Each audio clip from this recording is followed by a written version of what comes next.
नमस्ते, PIS news world में आपका स्वागत है। मैं रवि प्रकाश। आज हम लोग जो कहानी लेके आए हैं, इस कहानी में जो कैरेक्टर है, जो मर्डर किया है, जिसने हत्या किया हुआ है, वो अच्छा चलिए पहले हम वो नहीं बताते हैं, पहले हम कुछ अलग बातें करते हैं उसी कहानी से रिलेटेड। जब कभी अभी अगर हम पत्रकारिता की बात करें तो इसके पहले की बात जब हम बचपन में और हम अमूमन सभी लोगों की बात करते हैं कि जब हम बचपन में रहे होते हैं या मतलब ऐसे एज में रहे होते हैं जब हम किसी चोर, क्रिमिनल, डाकू का चेहरा या किसी के बारे में सुनते हैं तो उनका हमारे माइंड में, हमारे ज़हन में एक अजीब सा चेहरा आता है। जैसे मतलब वो ऐसा हर किसी के साथ होता है कि अगर हम किसी डाकू की बात करते हैं तो डाकू का जो चेहरा है अपने ज़हन में, हमारे ज़हन में एक अलग तरीके का आएगा कि हाँ, मूंछें बड़ी होनी चाहिए या कुछ ऐसा-ऐसा, है ना? लेकिन बदलते परिवेश में जब अब अभी के समय में हम लोग देखते हैं, तो वही डाकू, वही चोर, वही मर्डरर, वही सब ऐसे दिखते हैं जैसे वो तो हमारे जैसे हैं। बिल्कुल हमारे जैसे बोलते हैं, हमारे जैसे कदकाठी है, हमारे जैसे खाते-पीते हैं। बड़ी डिफ़रेंस है। अब इन चीज़ों में ये समझ पाना कि एक ऐसा सामाजिक जीवन और कब आपके जैसा दिखने वाला ही आप ही के बीच में कोई क्राइम कर जाए, चीज़ें बहुत अलग रूप ले चुकी हैं। आज की जो कहानी है, ये कहानी है गोरखपुर की। और कहानी में क्या है कि एक लड़की है जिसकी उम्र है 24 साल, नाम उसका है शिखा। और एक लड़का है उसी मोहल्ले का, गोरखपुर में ही एक कॉलोनी है, एक मोहल्ला है, उसी मोहल्ले की बात है। उसी मोहल्ले में एक लड़का रहता है, उसकी भी उम्र है 26 साल। और वो दोनों बचपन से ही एक साथ बड़े हुए हैं, एक साथ रहे हैं।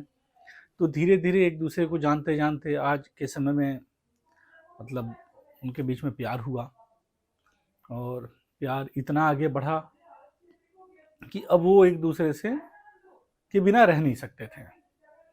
अब ये लोग सोचने लगे कि अब क्या करें? शिखा के जो पिता थे, घर वालों मतलब अपने घर में इन लोगों ने क्लियर मना कर दिया था शिखा को कि नहीं, तुम्हें नहीं मिलना है उस लड़के से, उससे बात नहीं करनी है। अगर तुम उससे मिलती हो, बात करती हो तो तुम मेरा मरा मुँह देखोगी, वगैरह-वगैरह जो अपने बाप का दायित्व होता है, जो अपने लड़कियों को एक गलत रास्ते पर चलने से बचाना चाहते हैं, उस तरह की चीज़ें वो बोलते हैं, करते हैं। फिर भी इन चीज़ों का शिखा के ऊपर कोई ख़ास प्रभाव नहीं पड़ा और वो दिन भी आता है जब ये लोग बड़ी परेशान होकर के और घर छोड़ के भाग जाने का निर्णय भी करते हैं। शिखा, दीपू दोनों मिलते हैं, बातें होती हैं। दीपू का एक दोस्त है और वो एक ट्रक ड्राइवर है, ट्रक चलती हैं उसके, ड्राइवर नहीं है, मतलब उसकी अपनी ट्रकें यूपी के, उत्तर प्रदेश के और भी ज़िलों में ट्रकें चलती रहती हैं। तो उसमें एक ट्रक मतलब वो है उस तरह का और वो उससे अपनी ये बात बताता है कि ऐसी-ऐसी बात है और हम लोग शादी करना चाहते हैं, साथ रहना चाहते हैं, परेशानियाँ हैं, अपनी सारी बातों को बता देता है वो। तो ट्रक ड्राइवर बोला कि उसका नाम है सुग्रीव। वो बोलता है कि तब क्या है इसमें, शिखा को मार दो। अब ये सुनने के बाद दीपू भौचक्का, भाई आखिर हम इससे बातें कर रहे हैं साथ रहने की, है ना? ये सारी चीज़ों की और ये कह रहा है शिखा को मार दो, ऐसे कैसे हो सकता है? तो उसने पूरी कहानी बताई और ये कहानी के पीछे की कहानी है। उसके कहने का मतलब था कि यूपी में ही एक जगह है सोनभद्र। सोनभद्र में एक लड़की है और कभी उसी ट्रक ड्राइवर जो है सुग्रीव, उसके थ्रू कभी मिलना-जुलना रहा है उसका, उसने उसकी काफ़ी मदद भी की है। तो वो दीपू से बता रहा है कि एक नज़र में तो मुझे ऐसा ही लगा कि ये शिखा है और एकदम बिल्कुल शिखा जैसी कद-काठी की लड़की, रंग-रूप भी वही, बाल भी वही, सब कुछ सेम एक जैसा मिलने वाला। तो उसने एक बहुत गहरा चाल चला, और ये सुग्रीव, दीपू, ये मिलके बड़ी गहरा चाल चलते हैं कि हम क्यों ना शिखा के बदले पूजा को मार देते हैं, और पूजा को मार देंगे तो मरेगी शिखा, मतलब नाम मरेगा शिखा का। शिखा नाम से मर गई, और उसके बाद से ये सारी चीजें आसान हो जाएंगी, फिर ये दोनों मिलके कहीं भी निकल जाएंगे, अपना रहने लगेंगे। ऐसी बातें होती हैं। और वो कांटेक्ट करता है उससे, उस लड़की का नाम है पूजा, और पूजा के 3 साल की एक बच्ची भी है, और वो पिता उसके पति नहीं है, तो अब बच्ची की जिम्मेदारी है, पैसों की तंगी होगी, तो इसी लालच में कि चलो कोई नहीं, अब पैसे कमाएंगे तो हम अपने बच्चों को देख सकते हैं बढ़िया से, तो वो अपने 3 साल की बच्ची को किसी अपने रिश्तेदार के यहाँ छोड़ के, और वो उनके बुलाए पे आ जाती है गोरखपुर।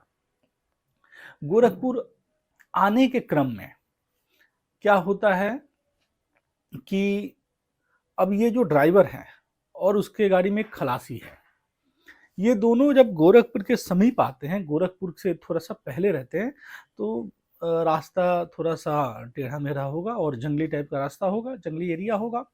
उस बीच में ये लोग क्या करते हैं कि उस पूजा नाम की लड़की का गला दबा के हत्या कर देते हैं और उसको मार देते हैं। वो तो मर जाती है बेचारी। तब तक इधर से दीपू और उसकी जो वो शिखा है, वो दोनों आती हैं। उधर शिखा जो अपना घर से निकल गई थी, वो अपने साथ कपड़े वगैरह सब लेके आई हुई थी। आती है इधर, पूजा को जो कपड़े वो पहन रखी है वो उस पूजा को पहनाती है, सॉरी, और उसके चेहरे पे इतना वार किया जाता है, इतना पत्थरों से वार किया जाता है कि चेहरा पहचानने में ना आए। और फिर उस लाश को वो उसी ट्रक में रख के, और फिर रास्ते पे ऐसे गोरखपुर जो शहर है उससे थोड़ा सा समीप कहीं छोड़ते हैं, इसलिए कि उनके मन में ये भी था कि ये पता भी चलना चाहिए, है ना, और ये लाश भी मिलनी चाहिए। लाश मिलेगी तो पुलिस को पता चलेगा, और पुलिस को पता चलेगा तो हमारे घर वालों को पता चलेगा। घर वाले को जब पता चल जाएगा कि हाँ चलो शिखा अब तो मर गई, तो शायद फिर वो भविष्य में किसी तरह का ढूंढने का कोई बात नहीं करेंगे, और जब वो अपने आप को मरा घोषित करवा देगी तो फिर दीपू के बारे में कोई जानेगा नहीं, कुछ होगा नहीं, और फिर हम लोग चैन से कहीं भी अलग रह सकते हैं। इन सारे प्लानिंग के साथ यही सारी चीजें होती हैं, और जो दीपू है और जो शिखा है, ये दोनों ऐसे ऐसे करके अपना, और फिर ये लोग सोनभद्र नाम का एक जिला है वहां चले जाते हैं और वहां रहते हैं। अगले दिन पुलिस को ये लाश मिलती है। अब 24 घंटे पहले इनकी गुमशुदगी का रिपोर्ट लिखाया था उसके पिता ने कि दीपू के माता पिता के यहाँ अलग, कि भाई वो भी शाम से गायब है, और शिखा के माता पिता ने अलग रिपोर्ट लिखवाया था कि ये भी शाम से गायब है। और अगले सुबह 24 घंटा भी नहीं पूरे होते हैं तब तक लाश मिल जाता है।